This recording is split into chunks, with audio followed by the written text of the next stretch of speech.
Imagine कीजिए एक सुबह जब आप उठते हैं और आपको पता चलता है कोई अखबार नहीं छपेगा, कोई विरोध की आवाज़ नहीं है, कोई चुनाव नहीं होगा और जो सरकार के खिलाफ बोलेगा वो जेल जाएगा। ये कोई कल्पना नहीं बल्कि भारत की सच्चाई थी। साल था 1975 जब देश में लगाई गई emergency. President has proclaimed emergency.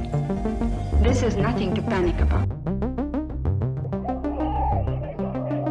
क्रांति है मित्रों, और संपूर्ण क्रांति। Darkest period in India's history. एक ऐसा काला दिन हमारा पूरा मकसद इस समय ये है कि स्थिति शांति और स्थिरता की रहे। भारत दुनिया का सबसे बड़ा लोकतांत्रिक देश होते हुए भी एक तानाशाही में बदल गया।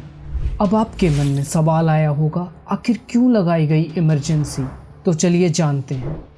इमरजेंसी यानी आपातकाल भारत में 25 जून 1975 से लेकर 21 मार्च 1977 तक यानी 21 महीने के लिए लगाया गया एक ऐसा समय था जब मौलिक अधिकार, प्रेस की स्वतंत्रता और लोकतांत्रिक प्रक्रियाएं पूरी तरह से बंद कर दी गईं।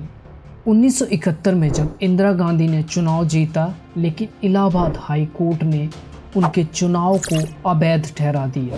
कोर्ट ने कहा उन्होंने चुनाव प्रचार में सरकारी मशीनों का दुरुपयोग किया है।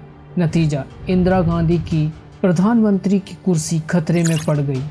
इस राजनीतिक संकट से बचने के लिए इंदिरा गांधी ने राष्ट्रपति फरुखुद्दीन अली अहमद से कहकर इमरजेंसी घोषित करवा दी। रीजन दिया आतंकी खतरा, पर असल में खतरा उनकी कुर्सी को था। इमरजेंसी के दौरान क्या क्या झेलना पड़ा? फंडामेंटल राइट्स ख़त्म कर दिए गए।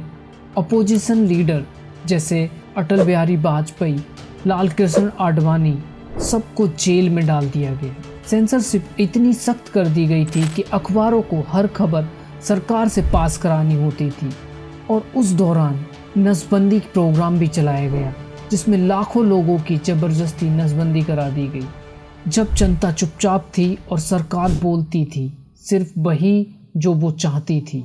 लेकिन कहते हैं काली रात कितनी भी लंबी हो सुबह जरूर होती है, और ऐसा ही हुआ। लगातार जनता का दबाव, राष्ट्रीय आलोचनाएं और अंदरूनी विरोध, आखिरकार मार्च 1977 में इंदिरा गांधी ने चुनाव कराया और इतिहास रच गया। पहली बार कांग्रेस सत्ता से बाहर हो गई। इमरजेंसी 1975 एक ऐसा काला अध्याय जिसने हमें सिखाया कि लोकतंत्र कोई गिफ्ट नहीं, एक जिम्मेदारी है हर नागरिक की, आपकी, मेरी।